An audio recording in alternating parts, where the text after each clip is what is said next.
بس لوگ بہت زیادہ پوچھنا چاہتے ہیں کہ آپ کیا دوبارہ بال لمبے رکھ رہے ہیں، یہ بھی بتا دیں ذرا دونوں چیزیں. دیکھیے جی، بات یہ ہے کہ میں یہ سمجھتا ہوں کہ ہمارے لوگوں کے اور ہمارے آنے والی نسلوں کے دلوں میں کسی کے لیے بھی کوئی نفرت پیدا نہ ہو. اس لیے ہم نے اپنے میں بہت چیزیں برداشت کی اور ہم نے ان چیزوں کو پبلک نہیں کیا. کس لیے نہیں کیا؟ ہمدردی ہم بھی لے سکتے تھے لیکن ہم نے نہیں لی. تو بات یہ ہے، ہم نے یہ برداشت کیا اپنی قوم کے لیے.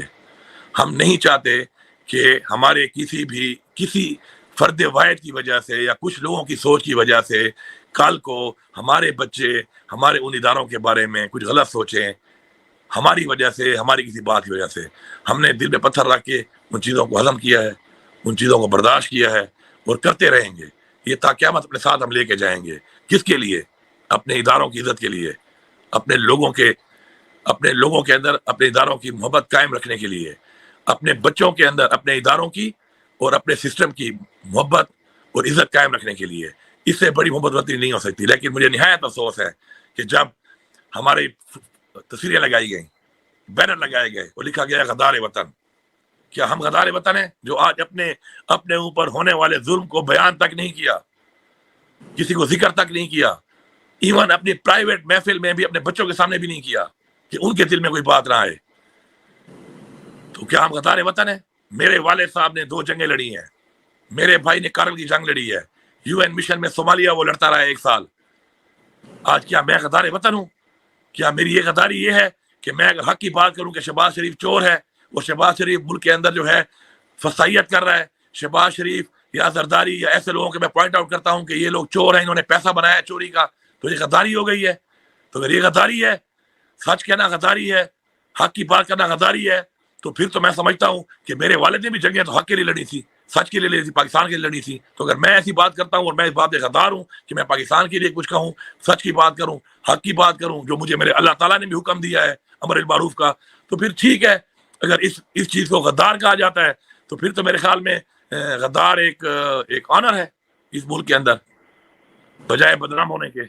تو ہمیں آنر لگتا ہے کیونکہ ہم حق کے لیے کھڑے ہیں، سچ کے لیے کھڑے ہیں، ایک اپنے مقصد کے لیے نہیں ہے بلکہ ملک کے اور اپنے عوام کے اور اپنی قوم کے مقصد کے لیے کام کر رہے ہیں. اور ہمیں فخر ہے کہ ہمارا لیڈر عمران خان ہے اور انشاءاللہ عمران خان کے ساتھ ہم تھے، انشاءاللہ ہم عمران خان کے ساتھ ہیں اور ہم عمران خان کے ساتھ انشاءاللہ رہیں گے. اس کی وجہ یہ ہے کہ ہمارا یقین ہے اور یہ صاحب ہمارے بچوں کی، ہمارے قوم کے بچوں کی، ہماری قوم کی جنگ لڑ رہے ہیں.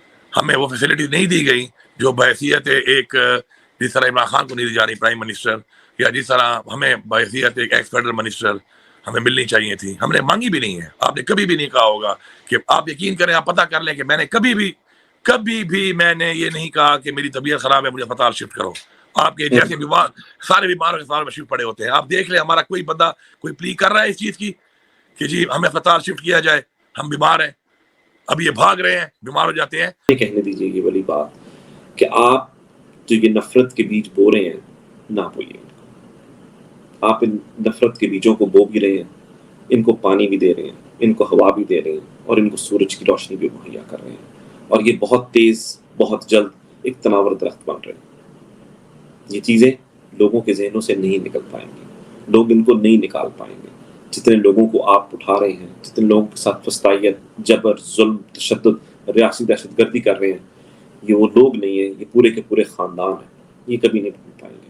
ہم صرف یہ چاہتے ہیں کہ تھوڑا سا بہتر یہ جو بھی انائیں ہیں، جو بھی ضدیں ہیں، جو بھی یہ تمام چیزیں ہیں، ان کو ذرا تھوڑا سا پلائے طاق رکھ کر ان کو قوم کے لیے کچھ کیا جائے. گو کہ جو چیزیں سامنے آ رہی ہیں اس سے لگتا تو نہیں کہ حالات کو بہتری کی طرف جانے والے ہیں، لیکن بہرحال ہمارے پاس ایک امید موجود ہے اور ہم یہ امید کرتے ہیں کہ بیٹر سچ پروویل کریں گے. آپ تمام لوگوں کا بہت شکریہ.